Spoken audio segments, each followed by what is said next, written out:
दीपा रीमा और गिन्नी को गले से लगाते हुए बोली,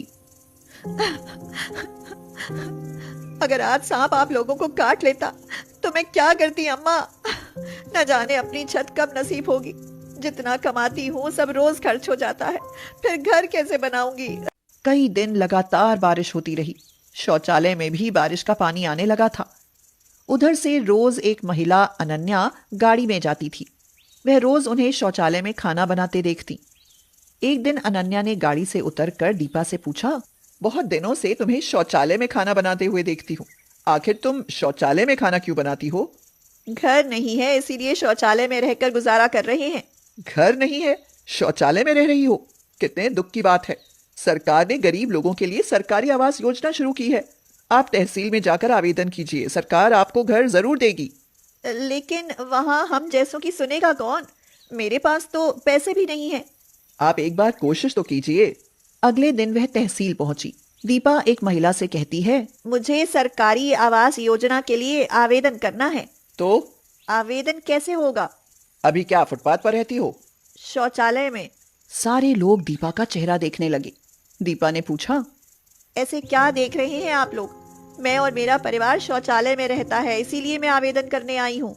महिला ने उसे एक फार्म दिया, जिसे दीपा ने किसी की मदद से भर दिया और जमा करके आ गई।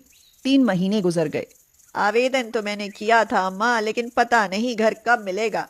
एक बार जाओ बहू, वहीं पता करके आओ। दीपा फिर से वहीं पहुंची और बोली, मैडम जी, मेरे आवेदन का क्या रहा?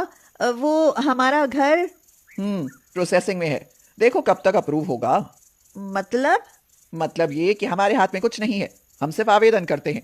अब सब हमसे ऊपर वालों के हाथ में है। ये ऊपर वाले कौन है? मंत्री लोग हैं। ज्यादा जल्दी है तो सरकारी दफ्तर चली जाओ। दीपा सरकारी दफ्तर पहुंची। वहां जाकर कुर्सी पर बैठे आदमी से बोली, सर, मैं रोज रोज काम छोड़कर सरकारी दफ्तरों के चक्कर नहीं लगा सकती। इस तरह तो मेरे बच्चे भूखे मर जाएंगे। देखिए, इसमें हम क्या कर सकते हैं? हमने तो फाइल डीलर के पास भेज दी है, आप जाकर उनसे पता कर लीजिए।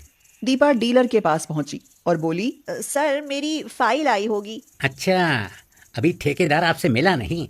अरे बिना खाए पिए कोई आगे नहीं बढ़ता, कुछ खिला पिला देना, काम हो जाएगा। मैं 6 महीने से सरकारी दफ्तरों के चक्कर काट रही हूँ। अगर पैसे होते तो मैं शौचालय में क्यों रहती?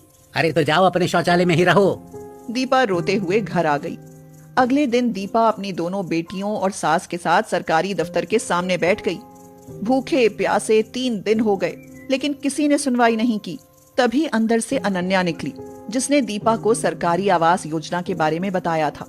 अनन्या ने हैरानी से पूछा, अरे आप यहाँ इस हालत में? 6 महीने से सरकारी दफ्तरों के चक्कर काट रही हूँ। 3 दिन से हम यहाँ भूखे प्यासे पड़े हुए हैं, लेकिन हमारी यहाँ कोई नहीं सुन रहा। अनन्या ने दीपा को उठाया और अंदर जाकर सबकी डांट लगाई। अगर 4 दिन के अंदर इनका घर बनकर तैयार नहीं हुआ तो मैं तुम सबको सस्पेंड कर दूंगी। 4 दिन की कड़ी मशक्कत के बाद दीपा का पक्का घर तैयार था। अनन्या बोली, अब तुम्हें शौचालय में रहने की जरूरत नहीं। आज से ये तुम्हारा अपना घर है और अम्मा को वृद्धावस्था पेंशन भी दी जाएगी। साथ में तुम्हारी बेटियों का दाखिला भी सरकारी स्कूल में कराया जाएगा। मैं आपका एहसान कभी नहीं भूलूंगी। शायद आप बहुत ऊंचे पद पर हैं, जिसकी वजह से मुझे सिर छिपाने के लिए घर मिल गया, वरना 6 महीने से वो लोग मुझसे चक्कर कटवा रहे थे। मैं यहाँ की डीएम हूँ। मेरे रहते हुए अब तुम्हारी तरह कोई शौचालय में नहीं रहेगा। आप और डीएम? मुझे माफ करना, मैं आपको पहचान नहीं पाई।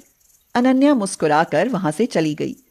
दीपा अब अपने बच्चों और अम्मा के साथ नए घर में रहने लगी।